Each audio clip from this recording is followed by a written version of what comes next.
Hello, bachcho. Let's read the question.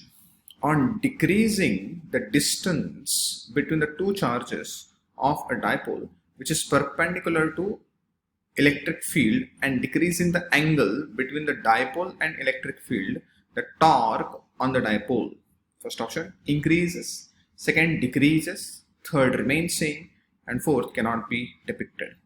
तो यहाँ पर क्या डिक्रीज किया है? Angle between the electric field and the dipole, और उसके साथ साथ डिस्टेंस बिटवीन द चार्जेस, और हमें पूछा है कि टॉर्क क्या होगा. की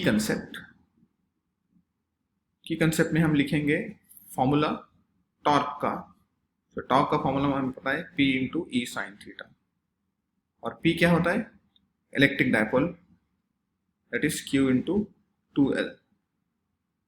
2L is basically the length between the two charges, और जो थीटा है वो एंगल है इसके बीच में, P और E के बीच में. टॉर्क का फॉर्मूला अगर आप ध्यान से देखेंगे, tau equals to P E sine theta, that equals to Q into 2L into E sine theta. अभी क्या बोला है इधर? Distance is decreased.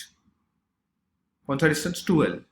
तो अभी देखिए 2L को डिक्रीज करेंगे, tau equals to 2L Q E sine theta, ये आपका फॉर्मूला आ जाएगा. तो ओ 2L जब डिक्रीज होगा तो टॉर्क भी डिक्रीज होगा ऑफ कोर्स, क्योंकि 2L is directly proportional to torque. उसके बाद बोला है एंगल डिक्रीज करेंगे. साइन थीटा देखेंगे, साइन 0 इक्वल्स टू 0, और साइन 90 जो होता है कितना होता है? 1 होता है. तो अगर आप ध्यान से देखेंगे 90 से अगर मैं कम करते जाऊंगा एंगल को, तो ये वैल्यू भी क्या होगी? कम होगी.